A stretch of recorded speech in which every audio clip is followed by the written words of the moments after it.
Sleepmaxxing was making you worse at sleeping. Here is what actually works.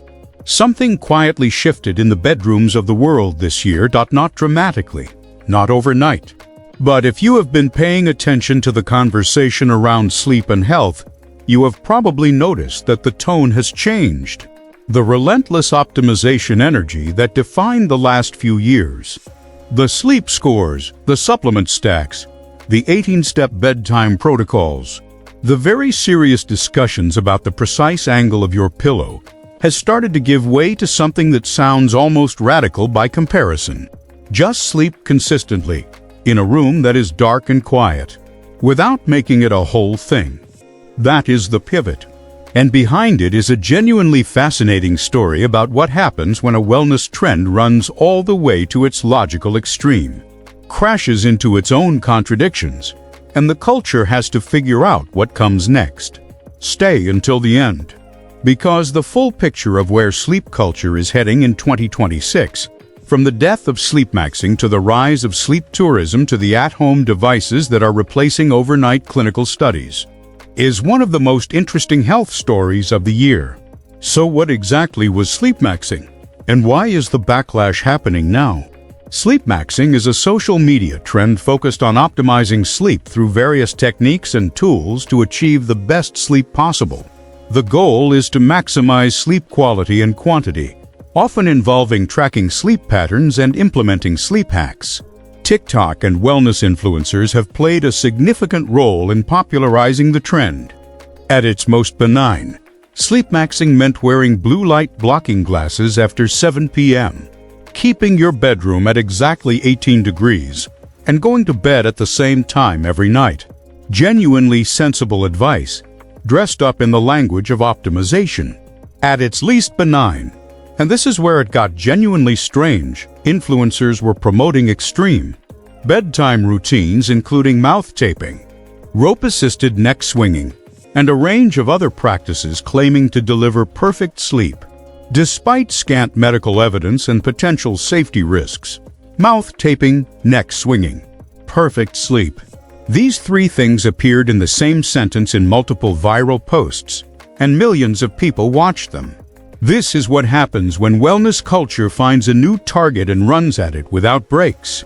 Sleepmaxxing can backfire if it turns what should be a restorative process into a high-pressure chore. For some individuals, being overly attentive to sleep optimization and sleep patterns every night can increase stress and worsen sleep over time. And here is the genuinely ironic part. The obsession with perfect sleep and optimizing sleep can paradoxically worsen sleep issues and undermine sleep health. Some people even develop orthosomnia, a condition where individuals become excessively preoccupied with tracking sleep data, leading to increased anxiety and difficulty falling asleep. Orthosomnia, a sleep disorder caused by trying too hard not to have a sleep disorder. The supplement you took to sleep better is keeping you awake because you are lying in bed checking whether it is working yet. The tracker on your wrist gave you a score of 74 and now you cannot stop thinking about what you did wrong. You have turned rest into homework, and your nervous system is sensibly refusing to cooperate.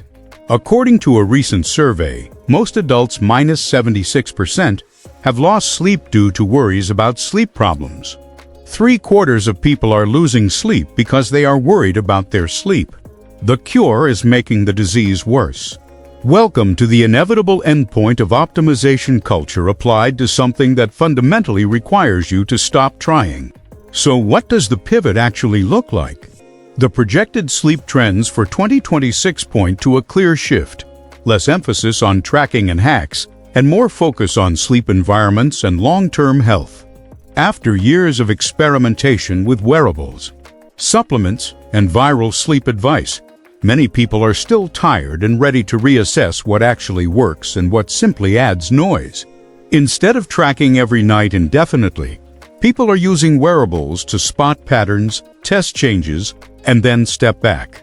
The emphasis has shifted from collecting data to applying it, and then relying on habits and environment rather than constant feedback.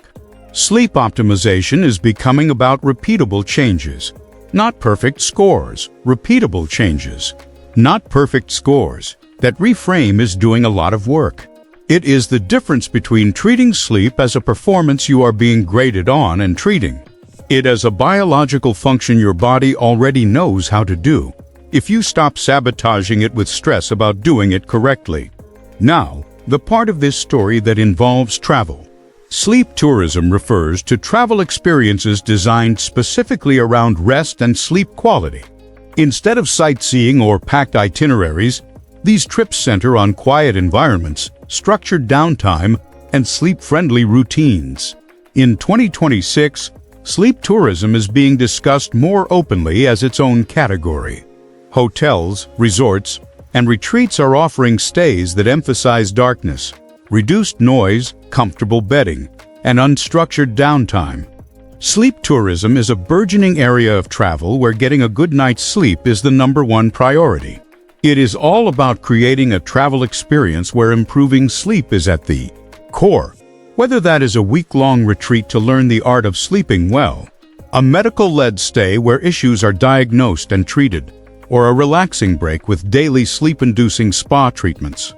A 2024 report found the worldwide sector is worth more than $690 billion and is forecast to grow by another $400 billion between 2024 and 2028, $690 billion. For people booking holidays specifically to go somewhere and sleep.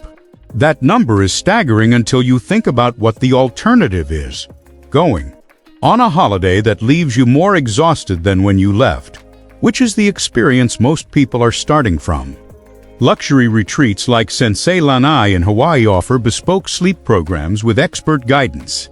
Hotels including Six Senses, Equinox Hotels, and other wellness-oriented properties now offer dedicated sleep programs that combine environmental design, sleep coaching, and recovery technologies. Major brands like Hilton have implemented power-down amenities, including temperature-regulating mattresses and dim light settings. Travelers are choosing destinations that actively support better sleep, quieter environments, access to nature, and spaces that calm both the body and the mind. The places leading this trend share a few important traits. Nature, green spaces, fresh air, and open skies help lower stress levels and prepare the body for sleep. Silence, low noise, and minimal light pollution allow natural sleep cycles to take over without disruption. And simplicity, easy-to-navigate environments that reduce mental overload. Car-free Swiss mountain villages, monasteries converted to wellness retreats in Italy, coastal towns where the itinerary for the day is a walk, a meal, and a genuinely dark and quiet room. The selling point is not the activities. The selling point is the absence of the things that are breaking your sleep at home. The notifications, the noise, the light, the low-grade constant stimulation that your nervous system never fully recovers from. Which brings us to the third shift happening in the sleep space right now. And this one is arguably the most practically useful. What you can expect to change in 2026 is greater use of at-home sleep testing.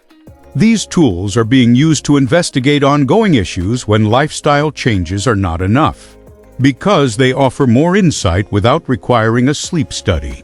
More people are seeking clearer information about their sleep. And as testing is used to answer lingering questions, sleep decisions will continue to become more informed and less speculative. Home sleep apnea testing devices are growing at an annual rate of 45% and gaining broader insurance coverage. Adhesive-free patches like To Dream from CES 2026 stick to your forehead and chest to measure EEG, ECG, oxygen levels, and snoring with medical-grade precision, delivering at-home reports that rival those of full sleep labs. For moderate to severe sleep apnea cases, quality home tests achieve 85 to 95% accuracy versus in-lab testing. At-home tests cost between $189 and $400, often $0 to $150 with insurance, compared to in-lab studies that can cost $500 to $3,000 or more. The traditional sleep study meant booking an appointment months in advance, spending an uncomfortable night in a clinical room wired up to sensors, trying to sleep in a strange environment while someone monitored you from another room, and then waiting for results. It was a significant barrier for anyone who suspected a problem but could not face the logistics of the solution. The at-home test changes that equation. You order a device. It arrives in the post. You wear it in your own bed on a Tuesday night. It sends data to a platform. A physician reviews it. You have answers in days rather than months, and at a fraction of the cost. The direction of travel across all three of these shifts is the same. Away from complexity and toward simplicity. Away from optimization and toward understanding. Away from the idea that sleep is a performance to be maximized and toward the idea that sleep is a need to be genuinely met. Your body already knows how to sleep. It has been doing it for your entire life. The 2026 pivot is the collective realization that the main thing standing between most people and better sleep is not a missing supplement or an untracked metric. It is everything they added trying to fix it. Drop a like if this gave you permission to simplify your sleep routine. Subscribe for more. And leave a comment. Are you a recovering sleepmaxer, or have you already made the switch to something simpler?